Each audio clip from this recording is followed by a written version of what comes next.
বন্ধুরা, শুভ সকাল। আশা করি তোমরা ভালো আছো। কেমন আছো? আশা করি ভালো আছো, সবাই ভালো আছো। অনন্যা রান্নাঘর থেকে আজকে রেসিপি দেখাচ্ছি।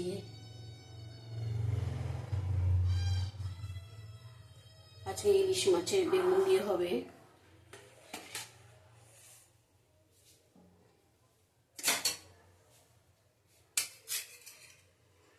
ইলিশ মাছ বেগুন দিয়ে করবো আজকে।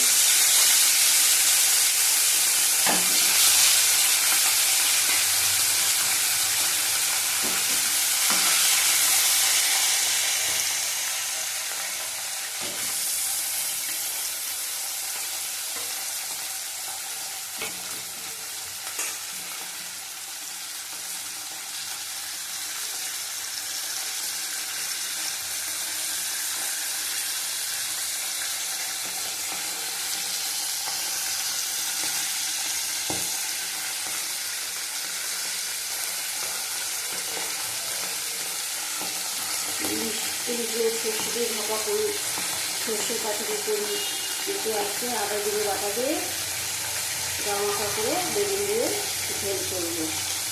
আজকে কিছু রান্না করবো না, আলু ভাজা, ইলিশ মাছের গামাখা তরকারি বেগুন দিয়ে, আর করবো কাঁচকলা বাটা। কাঁচকলার চোখলা না, কাঁচকলার পুরোপুরি বাটা, চোখলা শুদ্ধ, খোসাটা শুদ্ধ বাটা করবো আজকে।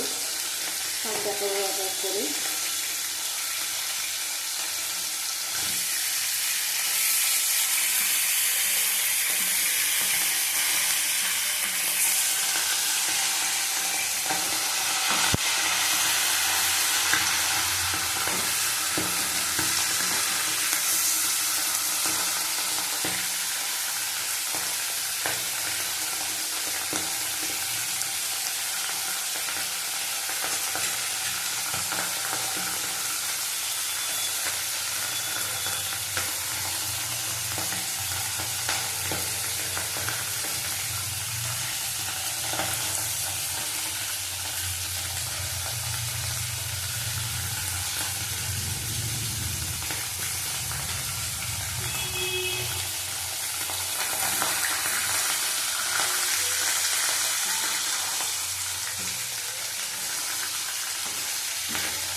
মাছটা তুলে নেবো, বেশি ভাজবো না।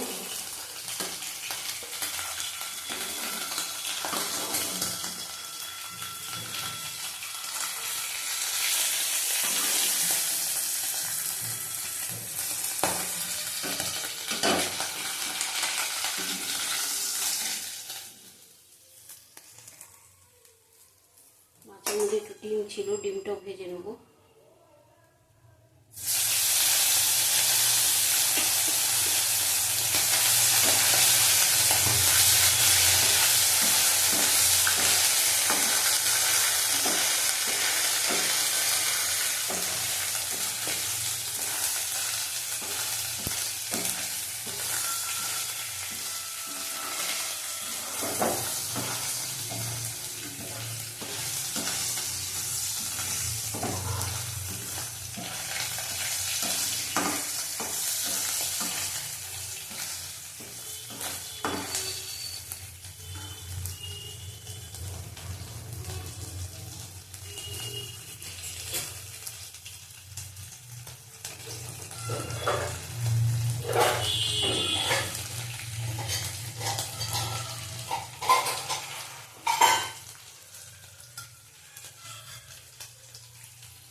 এরকম হয়ে গেছে তেলটা,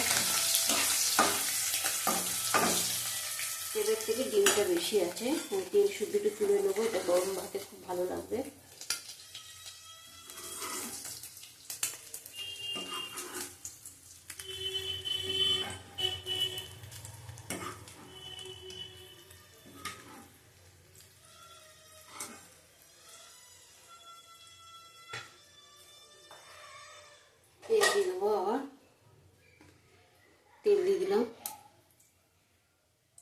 আছে, অল্প তেল দেবো।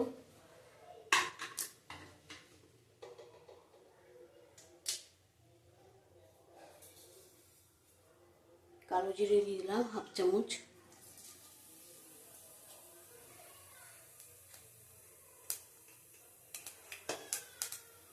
বেগুনগুলি দেবো। এই বেগুন কাটা রয়েছে, বেশি বেগুন নেই, অল্প 4টে মাছ রান্না করবো, বেশি রান্না করবো না।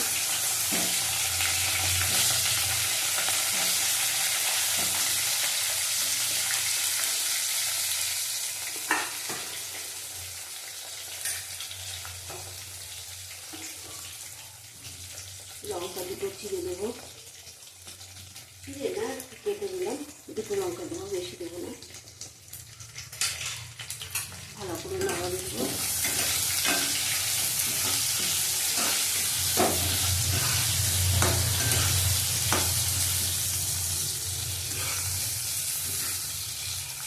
নুন হলুদ দেবো,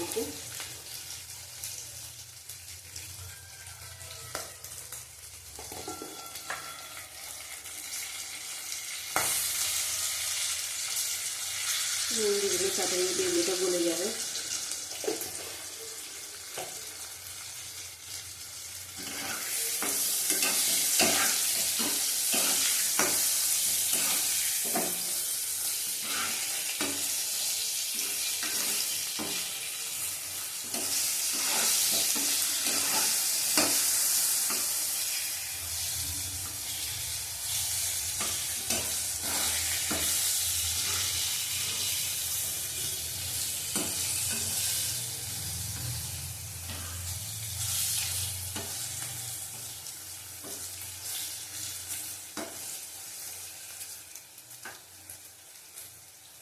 এর মধ্যে টমেটোটা দিয়ে দেবো। এই দেখো টমেটোটা দিয়ে দিলাম। কেন বেগুনটা শক্ত থাকতে একটু দিয়ে দেবো, পরে দিলে বেগুন দিয়ে কষাতে পারবো না, নরম হয়ে যাবে বেগুনটা।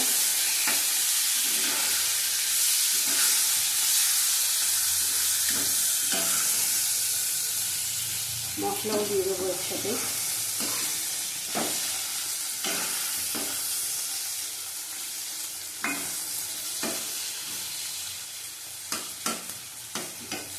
বেগুনটা ভাজা হয়ে গেছে। এই বেগুন তুলে রাখবো না, একসাথেই করে ফেলবো। অল্প বেগুন তো অসুবিধা হবে না, গলবে না, একটু শক্ত রাতে থাকতে থাকতেই টমেটো দিয়ে দিলাম। আর একটু টক ভাবলে থাকলে টক হয়ে শক্ত হয়ে যাবে। এবার মশলাটা দেবো। এখানে আদা, জিরে, হলুদ, কাশ্মীরি লঙ্কার গুঁড়ো দেওয়া আছে, সব একসাথে ঢেলে দেবো।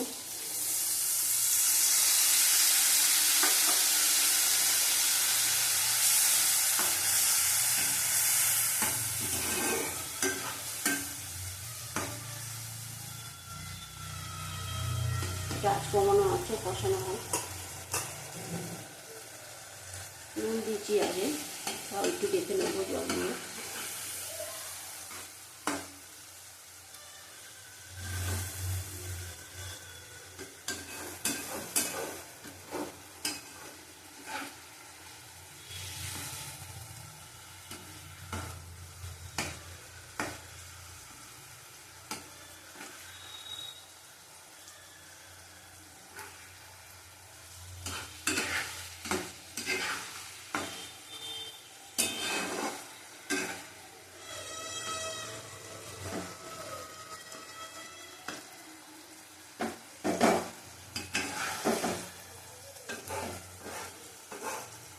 আমাদের এখানে ঠাকুর চলে এসছে, মা দুর্গা চলে এসছে, কালকে চলে এসছে আমাদের এখানে ঠাকুর।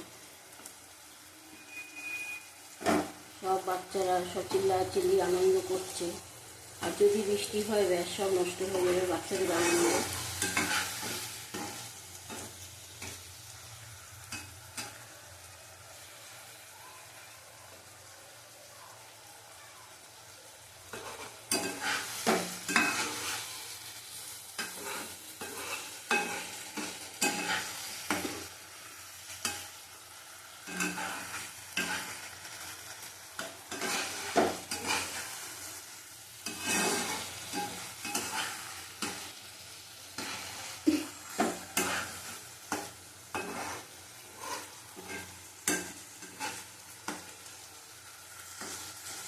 তেল বেরিয়ে এসছে।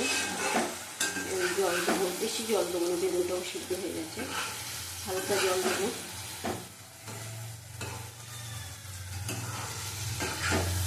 বেগুনটা হয়ে গেছে।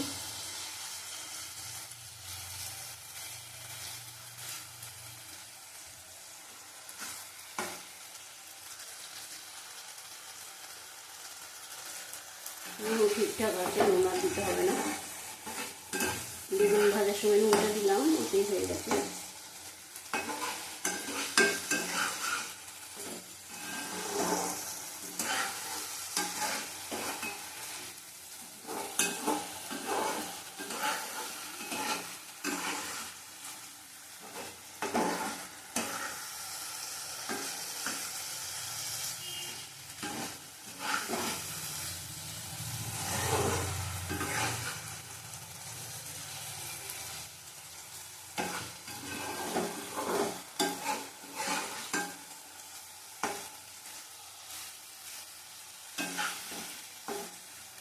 বেগুন কাঁচকলা দিয়ে, এই ইলিশ মাছ কাঁচকলা দিয়ে আলু দিয়ে ঝোল ভালো লাগে।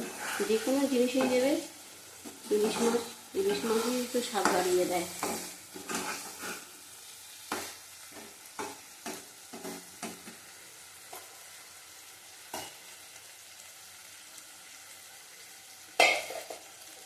জল দিয়ে দেবো, দেখো হয়ে গেছে আমার বেগুনটা কষানো। জল দিয়ে দেবো,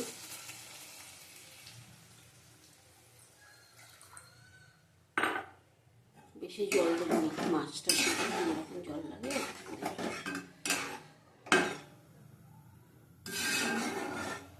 এটা সিদ্ধ হলেই মাছটা দিয়ে দেবো। বেগুনটা সিদ্ধ হয়ে গেছে, একটু ফুটলেই মাছ দিয়ে দেবো।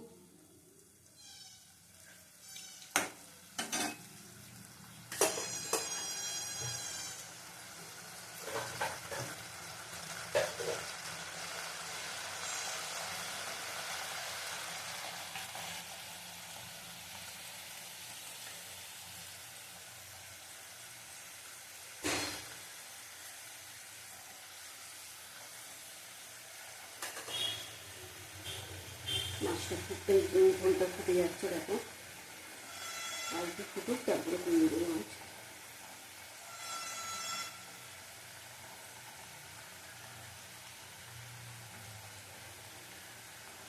এবার কুমিয়ে দেবো, মাছটা দিয়ে দেবো।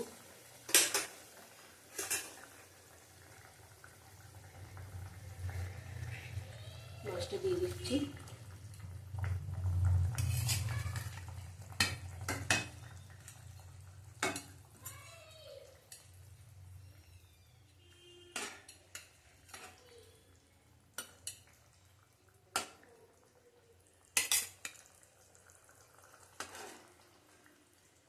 ছোট ইলিশের বাচ্চা এটা,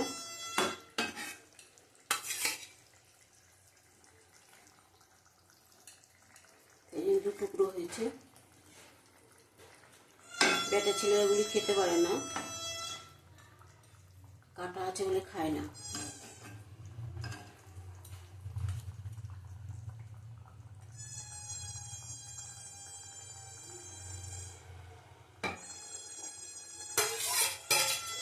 তেলটা দিয়ে দিলাম, ফুটে গেলে এটা নামিয়ে দেবো। ঝোল করবো না, ডাল করেছি, ডালের সাথে একটু আলু ভাজা করবো আজকে। আমাদের তো বেশি আলু খাওয়া হয় না, তাই সেটা আলু ভাজা করবো, কাঁচকলা বাটা করবো। ডালটা আগে করে নিয়েছি।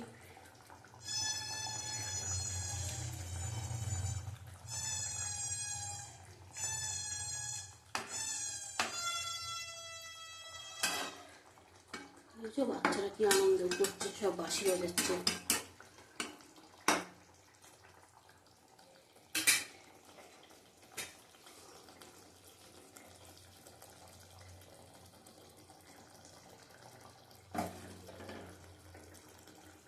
আমি ঢাকা দেবো না, এমনি সিদ্ধ হবে, ভাজা হয়ে গেছে।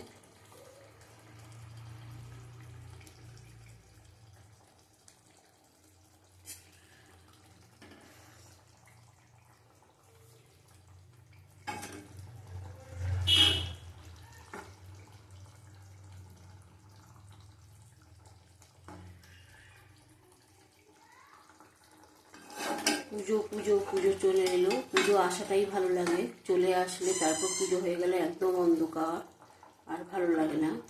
মনে যাক পুজোটা শেষ হয়ে গেল, এবার কি করে কাটাবো। আসাটাই ভালো লাগে, আসবে আসবে করে সব জিনিসপত্র কেনা, জামা কাপড় কেনা, ঘর দূর রং করা, বাচ্চাদের নিয়ে যে সব শপিং করা। কিন্তু পুজো চলে গেলেই গেল, পুরো অন্ধকার একদম। মাছটা হয়ে গেছে, ইলিশ মাছ এমনি নরম হয়।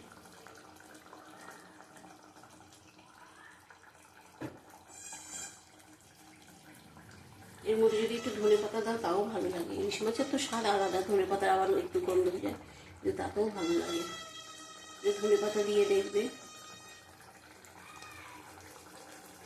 আমি নামিয়ে দেবো এবার।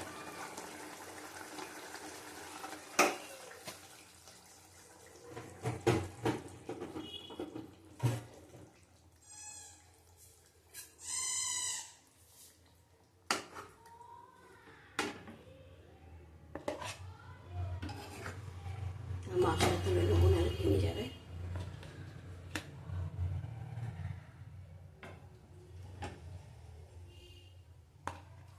আমি সব মাইক্রো ওভেনের বাটিতে রাখি, কেন দুপুরবেলায় খাওয়ার সময় সব গরম করতে হয় আমাকে, আবার কেউ ঠান্ডা খেতে পারে না।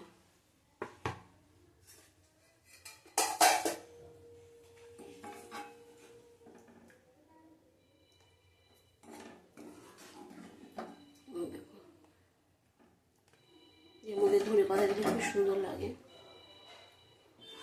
আমার ধনে পাতা নেই আজকে, মোটামুটি সবই বাড়ন্ত হয়ে গেছে।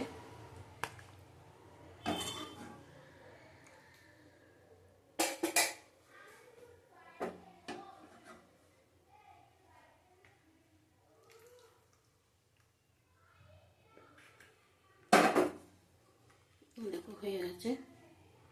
মাইক্রো ওভেনের বাটিতে রেখেছি, বুঝতে পারবে কিনা জানি না। মাছটা হয়ে গেছে।